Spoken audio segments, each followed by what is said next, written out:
আসসালামাইকুম বন্ধুরা, দেখো আমি মা পূজার লেগে ভাত বাড়ছি। আজকে আমার মেয়ের পরীক্ষা আছে।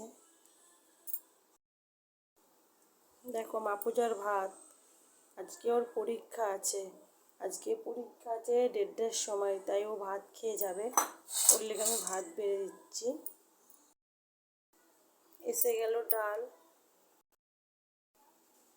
ডিম রান্না, ডিম কষা কষা করে করেছি, ওটা ডিমের কারিয়াও বলতে পারো। এসে গেল বরবটি আলু ভাজা। দেখো আজকে আমাদের এই রেসিপি হয়েছে। আমার মেয়ে খেয়ে এটা খেয়ে স্কুলে যাবে পরীক্ষা দিতে।